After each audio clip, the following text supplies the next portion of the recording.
Hi, my name is AJ Kittle, and I'm presenting the principle of commitment and consistency. My group members are Sophia and Ryan Flaherty.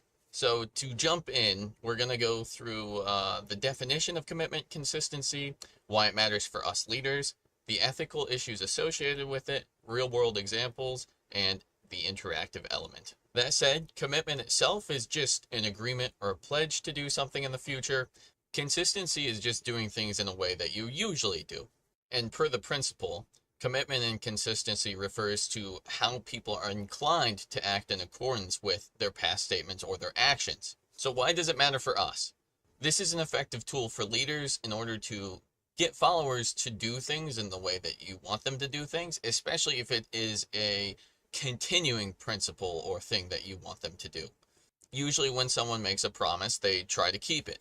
It's also important on the flip side, as if your followers see you acting in a way that is discordant from how you have acted before or statements that you've previously made, it's going to seem like you're flip-flopping on your old position and you're not as trustworthy as you once were.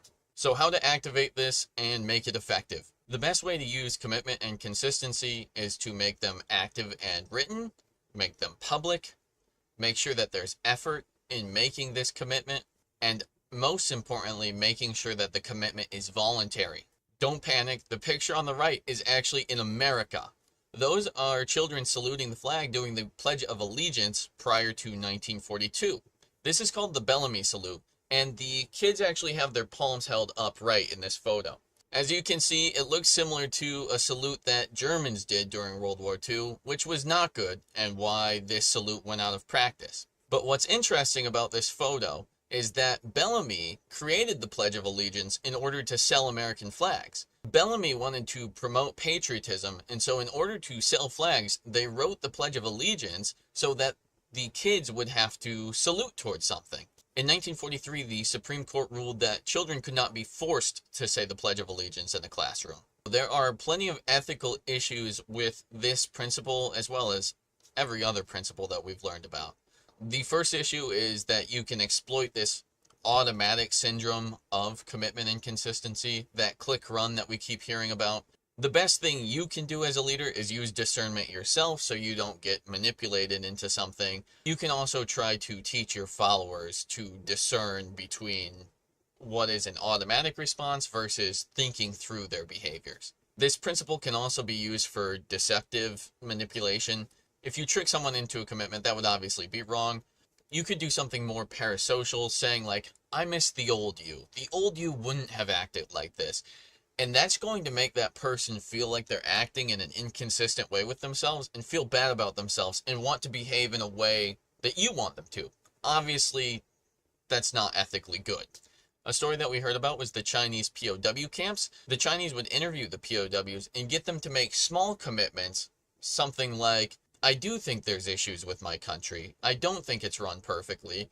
And then continue to build upon that so that eventually you would be more willing to say something completely unpatriotic, something that was effective for their propaganda usage. This could also be known as the foot in the door technique. Once you get someone to make a small commitment towards something, it's easier to expand upon that and keep growing the commitment. You can also use false incentives and take away advantages. For example, the lowball sales technique, where a salesman comes and sells you the base car and doesn't tell you the added costs until later. Essentially, he sells you the frame of the car, and then after you're committed to making the purchase, he starts to sell you the airbag package, the seatbelt package. You get the idea. And so by the end of it, you've spent a lot more than you thought you were going to. But because you committed to the small purchase, you wanted to be consistent with that commitment going forward. There's also coercive indoctrination and unwanted change. This could be scope creep in the workplace. A lot of you have probably signed contracts that say any other duties as assigned. That can be used in an exploitative way to get you to do more than what you're being paid for. Our first real-world example is park pledges for the visitors. I've personally signed a park pledge before when I went to a state park when I lived in Ohio. In this particular example, the pledge can be filled out online or in person. Signing this document means you're expected to follow the park rules and conserve the park and wildlife. The goal of this pledge is, quote, stand up for the National Park Service to help protect and preserve the environment for future generations to come. When people follow this, it means that there is less resources dedicated to park cleanup and park rescue missions. And even if you don't get in trouble for getting caught doing something wrong, there is social pressure of being judged by other visitors to the park that you generally don't want to experience. This is what the online form looks like. I think this is effective as it lays it all out, and it's very simple to sign with just a few boxes to fill out. These are the commitments you're agreeing to when you sign this document. Respect nature, leave no trace, observe and respect wildlife, stay on trails, be considerate of others, learn and follow the park rules, share the message. If you look below the bolded, you'll see a bunch of statements. Notice how they're written as I will instead of thou shalt not. These statements are written in a way that it makes it more personal to you. You are agreeing to something versus being told what not to do. Our second real-world example is the military oath of enlistment. When you sign this oath and you speak it out loud, it is publicly declared in front of your family and your comrades. It is a public oath of loyalty to your country and the Constitution.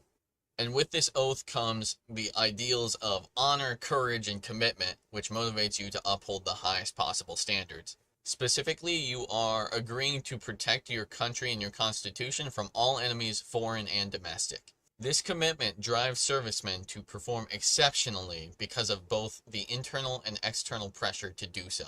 And if anyone who takes this oath breaks it, they carry shame, a social stigma, and the legal consequences under the UCMJ.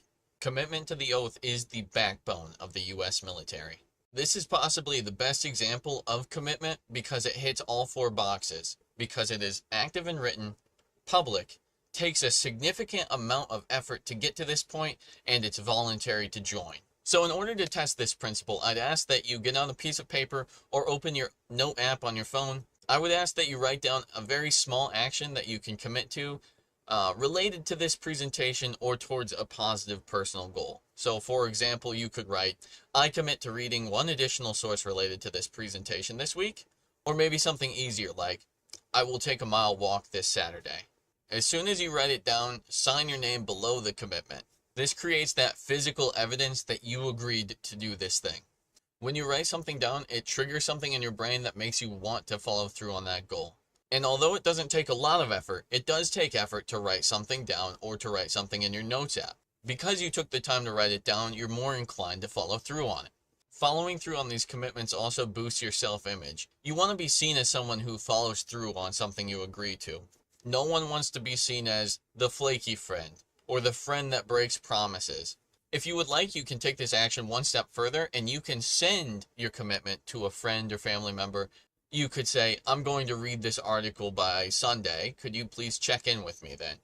That's going to boost the social pressure related to this, and you'll want to keep your word, and you won't want to waste your friend's time, so it's going to make you more inclined to follow through. Plus, maybe your friend wants to know what you learned. These are the sources that we use for this particular presentation. Thank you so much for watching. I have one more question for you. Please answer out loud. Do you support your classmates? If you answered yes, please leave a comment below. Thank you again. Bye.